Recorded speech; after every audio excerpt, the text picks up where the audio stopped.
We have here the Eight of Cups energy. So, someone here could be sarado ang kanyang isipan, no? Or sarado ang kanyang puso. This person could had walk away from you in the past with the Eight of Cups energy. And this person could be in this type of mode, no? Na parang napakaraming bituin here. So, parang there are things na parang meron siyang hinihiling right now. Ganon. Okay, so meron ditong nagsa-stand out, no, na mga kahilingan. So kung marami siyang kahilingan, no, meron ditong nagsa-stand out na kahilingan. So tingnan natin kung ano 'yon. Okay, for this person here who walk away in your life.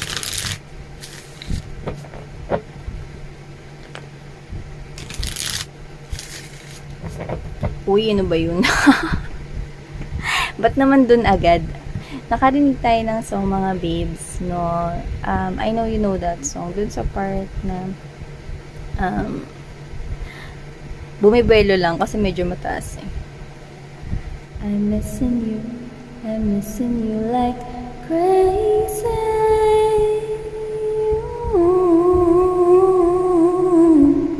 Kayla. Eka lang. Lay me down. So yeah, I think lay me down. Yeah, I'm missing you like crazy. Ooh, can I? Yeah, yun nga. Yan. Ba't ang taas agad? No? Siguro mataas yung emosyon. Kasi I'm missing you like crazy. So parang nababaliw na siya kasi namimiss ko nyo. So, baka ang hiling niya is makita ka. O masilayan ka. Aalis-alis. Tapos yun yung hiling ang bumalik.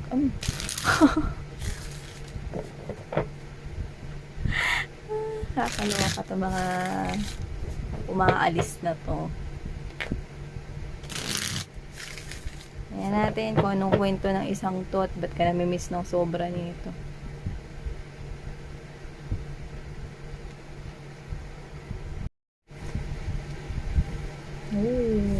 Kaya pala mga babes naman pala. This person is receiving some kind of a judgment. Okay? Or what we call karma here.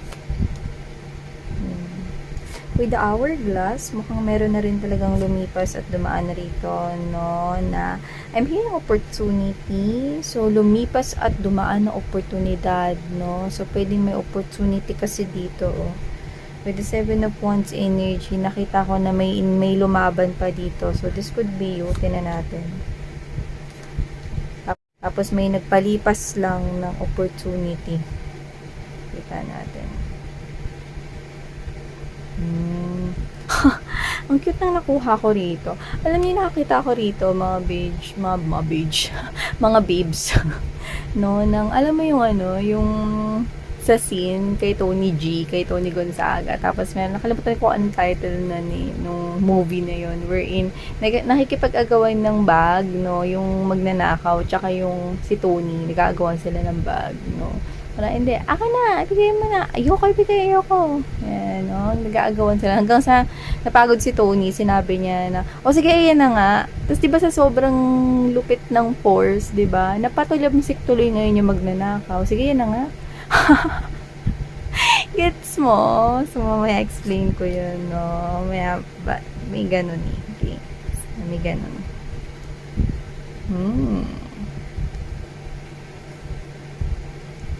Okay. Dapat kasi hindi natin pinalalampas ang oportunidad. Pag may oportunidad, grab na agad, no, getching na agad, no. Wag nang hintayin yung perfect timing, mga ganun. Tapos timing na yan. Kasi actually, mga babes, no, ako kasi, no, bilang isang ganito, mga babes, no. Oo, ganyan naman talaga lahat ng mga may mga balakid, may mga challenges, no. Pero kung hindi ka gagalaw, ano mayayari? Wala ka ring mapapala, 'di ba? Kung hindi mo rin pag-iisipan, di wala ring mangyayari. 'Di ba? Oo, andiyan na 'yun, sasalubungin ka ng mga challenges, andiyan sasalubungin ka ng mga pagsubok. Kung gusto mo talaga gawin yung bagay na 'yun, di go. 'Di ba? Nakikita ko dito. So, hey there, Collective! Thank you so much for always staying here with me in this channel. So, bago po natin simulan ng reading na to, reminders na hindi po ito for everyone. So, piliin nyo lamang yung mga mensahe na sa tingin mo ay para sa iyo. At kung feel mo na ang reading na to ay for you, then this reading might be really for you. So, yan ang ending. Pinagsisisihan ngayon. Diba? Kasi may lumampas na oportunidad dito kasi hindi grinab. Yan. Normal na yan mga balakid pero lilipas lang din yan diba? Ang importante, pinush mo. Diba? Yun dapat ganun. So, nakikita ko dito, kaya naman pala ganun yung awitin kanina. Meron pala talaga ritong hindi na kinaya. 5 of Cups energy strength. Hindi niya na kaya magpanggap, at itago rito, at magsuot ng dalawang maskara, Hindi niya na talaga kayang itago na namimiss ka niya, Sobrang nakakadala yung bugso ng damdamin dito, Kumbaga parang nagmamatigas siya, pinipilit niya na wag pansinin yung pagkamiss niya sa'yo, pero sobrang namimiss ka na niya, hindi niya na kinakaya ito. Yan, nakikita ko rito. At binigyan siya maaari ng pagkakataon mo in the past, na ayusin itong bagay na to, pero nanatili pa rin siya dito, nagmatigas siya, pinandigan niya pa rin yung desisyon niya rito, So, pwedeng ikaw itong mga babes, na parang, yun nga nilaban mo pa kagaya ng pakikipag-agawan ng bag, kay Tony, pero nag-give up ka. Kaya nangyari, tumilamsik rin siya. So, nakita ko rito, na parang nag-backfire. Okay? Kasi may pinanindigan siya rito, meron siya rito pinanindigan noon na dahil doon, pinlumampas yung oportunidad na pinag-uusapan natin kanina. 'Di ba? At sa nakikita ko rito, ayaw mo sanang tapusin yung meron kayo noon. Gusto mo sana na parang ayusin yung bagay na yun. So, hindi ito third party lang na tao, Pwede kasi itong iba rin na mga bagay, mga babes, Basta nag-backfired. Pinanindigan niya kasi, Pwedeng hindi niya pinag-isipan mabuti, tapos pwede rin may options, pero doesn't have to be na tao lang. Okay? So, pwede rin may iba pang bagay. So, anong nangyari rito? Hindi niya nilaban nun. Nilalaban niyo, pero hindi niya nilaban. Okay? Pero nung parang time na kinat mo na siya sa buhay mo, pero bago mo yun kinat, kasi parang nabwisit ka rito, Actually, cute nga nang nakukuha ko rito, Parang nga nakukuha ko rito, bago mo pa binitiwan yung tao na yan, kasi nainis ka, nabwisit ka, Syempre, parang meron ka rin sa sarili mo na parang naubos rin yung pasensya mo rito, o sige, kung magiging ganyan ka pa rin, sige, magmamatigas ka pa rin, okay, sige, wag kang iiyak ka. Kapag ka hindi na ako bumalik sa'yo. Yan. Meron kang sinabing ganun, parang wag kang iiyak or wag kang lalapit, Inikita ko rito. See? Yeah, di ba meron din dun sa part ng song na narinig natin kanina. Alam ko may part dun na parang, you told me not to cry when you were gone. Exactly. Diba? Pwedeng sinabihan mo to, ng isang malupit mong linya. Doesn't have to be na ito yun. Pero pwedeng parang sinabi mo sa sarili mo, Pwedeng hindi mo sinabi diretso sa kanya na, wag kang iiyak ka or wag kang lalapit sa akin one day, Yan. Pwedeng sa sarili mo lang yung sinabi mo, Parang may ganyan ka. Yun nakikita ko rito. Nung una, ayaw mo pa siyang i-let go. Pero 4 of coins, na-let go mo na.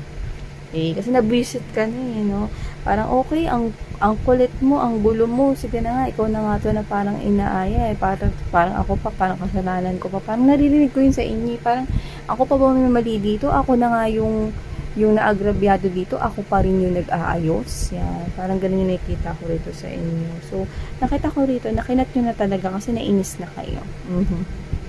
Syempre may hangganan rin, ang inyong pagiging pasensyoso over this person right here. So, pwedeng may pang-ghosting talaga rito. Pero ayaw niya nang ilaban ngayon, mga mahal, Kung ano tong nangyayari dito, okay? Gusto niya na tong ayusin ngayon.